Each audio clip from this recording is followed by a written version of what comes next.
बिस्मिल्लाहिर्रहमानिर्रहीम। Dear aspirants, अस्सलाम वालेकुम। वाबिल नदीम हियर। डियर एस्पिरेंट्स, आज हमने अल्हम्दुलिल्लाह CNSA का एंड करना है। हम उसका लास्ट जो चैप्टर है उसको पढ़ने जा रहे हैं। होप आप लोग शेयर भी कर रहे हैं दूसरों के साथ, सोशल मीडिया के ऊपर भी आप इसको शेयर कर रहे हैं। जज़ाकल्लाह। अच्छा जी, आज हमने जर्नल मिसलिनियस प्रोविजन जो किसी चैप्टर में एडजस्ट नहीं हुई, अब वो हमने जो है वो पढ़नी है। ठीक है, तो शुरू करते हैं। जर्नल में reporting of suspicious financial transaction.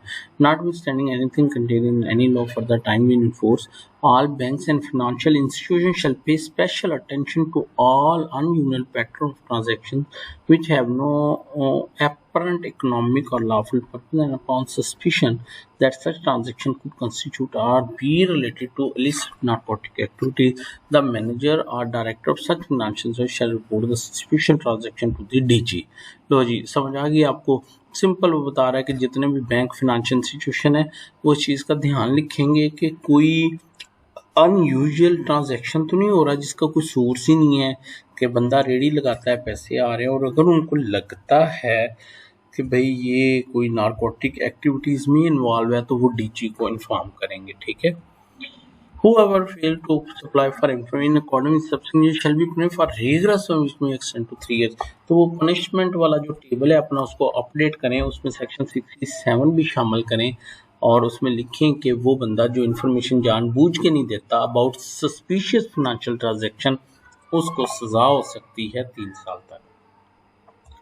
उसके बाद सेक्शन 58 है presumption to the asset required through dealing in narcotics. तो अगर प्रिजम्पशन वाला क्वेश्चन आ जाए तो हमने पहले भी कुछ प्रिजम्पशंस पढ़ी हैं, तो ये भी शामिल कर लें। ठीक है।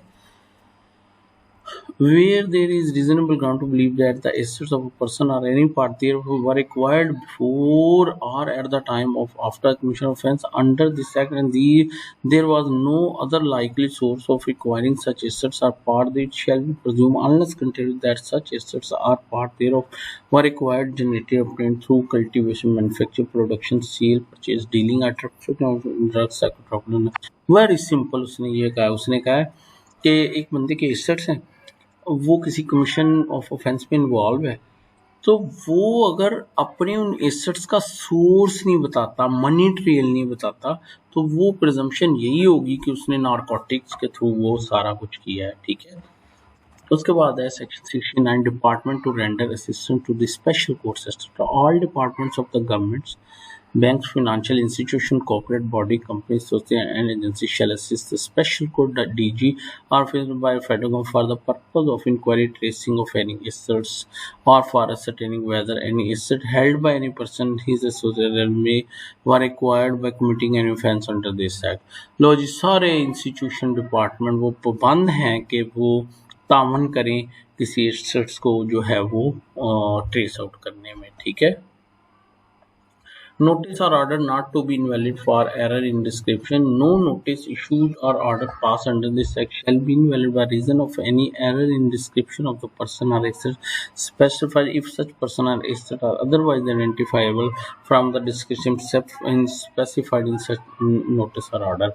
अगर इस बंदे की तफसील नहीं लिखी गई, एक बंदे की या प्रॉपर्टी की तफसील नहीं लिखी गई, लेकिन अदरवाइज वो बंदा आइडेंटिफाई हो रहा है तो या एसेट्स पैसे हो रहे हैं आइडेंटिफाई, तो फिर वो नोटिस जो है वो इप्सो फैक्टो जो है वो नल एंड वाइड नहीं हो जाएगा। ठीक है। Delegation. The federal government may by notification in the official gazette and subject to such condition as may be specified delegate all or any of its powers and function under this act as it may be necessary or expedient to the provincial government director general or any other authority officer of the federal government. तो इसमें जो federal government है वो through notification जो है वो क्या कर सकती है, अपनी पावर जो है या अपनी पावर जो है वो डीजी को या किसी अथॉरिटी को कंफर कर सकती है। ठीक है। द प्रोविंशियल गवर्नमेंट में by notification official gazette delegate all function it may be to authority. इसी तरह प्रोविंशियल गवर्नमेंट इस प्रोविजन इस एक्ट के अंदर अपनी पावर्स को किसी भी ऑफिसर को जो है वो क्या कर सकती है, डेलीगेट कर सकती है। Application of the Custom Act, all prohibitions and restrictions imposed by or under the ordinance on the import. अच्छा ये ना 1997 में ऑर्डिनेंस भी आया, फिर एक्ट बना, तो ये गलत लिखा हुआ है, अंडर दिस एक्ट आना था। All prohibition and restrictions import by under this on the import into export from Pakistan and transshipment of narcotic drugs, psychotropic or controlled substance shall be deemed to be prohibition and restrictions imposed by under the Custom Act and the provision of this act shall apply accordingly। अच्छा ये provision ये कहती है कि जो prohibitions, जो penalties, जो prohibitions, वो हमने कौन सा सेक्शन था 10, 11, 12, 13 था शायद, इंपोर्ट एक्सपोर्ट पे जो पाबंदी थी, वो कह रहे हैं कि वो वाली जो इस एक्ट के तहत पाबंदियाँ जो है लगा दी गई हैं ना नारकोटिक्स की ऊपर, वो ऐसे ही समझा जाएगा, यानी कस्टम एक्ट के तहत भी वही जो है वो पाबंदियाँ हैं। यानी जब कस्टम एक्ट वाले अपने एक्ट को अप्लाई करेंगे तो वो साथ में CNSA की प्रोविजन जो हैं एज टू इम्पोर्ट एक्सपोर्ट, उसकी प्रोहिबिशन उसको भी अप्लाई करेंगे। Provided and notwithstanding anything in the Custom Act or any other offence, all offences relating to narcotics activities shall be tried under the provision of this act। ठीक है। अच्छा हाँ, अलबत्ता ये है कि अगर कस्टम वाले भी कोई जो है वो क्या कहते हैं नारकोटिक्स से रिलेटेड कोई ऑफेंस पकड़ लेते हैं तो वो कस्टम एक्ट के तहत नहीं चलेगा, वो फिर एक दफ़ा CNSA के तहत चलेगा। Provided further that where the officer of custom apprehend a person involved in relating to narcotics shall be empowered to carry out inquiry investigate in the same manner as offence authorized under। अलबत्ता custom officer जिस बंदे को पकड़ेगा इस न वो उससे investigation या इंक्वायरी करने का मजाज होगा जैसा कि इस एक्ट में दी गई है। ठीक है। Section 73 saving of provincial special law notwithstanding any criminal measure shall affect the validity of any federal provincial law for the time in force or made under the which impose any restriction provided punishment or not imposed by provided under this act upon a restriction for punishment greater in degree than a corresponding restriction imposed by or punishment provided by under this act for the cultivation of plant or consumption or a trafficking in narcotic drugs within Pakistan और other similar matter. देखिए section 73 कहता है कि अगर कोई दीगर law भी narcotic से डील करता है, उसके तहत कोई पनिशमेंट प्रोवाइड की गई है जो कि इस लॉ में मौजूद नहीं है, ठीक है, तो उस सूरत में वो लॉ जो है वो परवेल करेगा, वो अपनी जगह पे इंटैक्ट रहेगा, बशर्ते के वो जो बशर्ते कि वो पनिशमेंट इधर जो है वो प्रोवाइड ना हो। जैसे कि मेरा ख्याल है वो जो हदूद ऑर्डिनेंस है प्रोहिबिशन के बारे में, वो भी तो एक लॉ है ना, तो अगर उसमें कोई ऑफेंस दिया हुआ है जो कि इसमें नहीं दिया तो वो वाला फिर वो क्या करेगा, अप्लाई करेगा। ठीक है।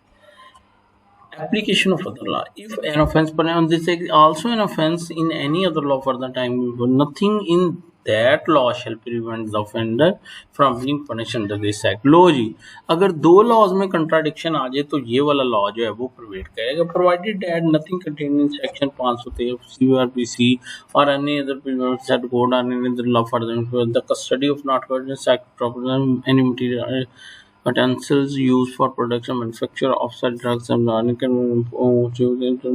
therefore commission they shall not be given to custody to the accused or any relative। लो जी, इस सेक्शन ने तो क्लियर कर दिया, उसने कहा वो जितनी भी चीज़ें ऑफेंस में पकड़ी गई हैं वो CRPC तो में है ना कि दे दो, उसकी सुपुर्दारी दे दो, ठीक है, लेकिन वो कहता है उससे कतई नज़र जो है वो कमीशन में जो चीज़ें भी इस्तेमाल हुई हैं वो किसी सूरत में भी क्यूज को या किसी दीगर बंदे को कस्टडी में सुपुर्दारी पे नहीं दी जाएंगी। ठीक है।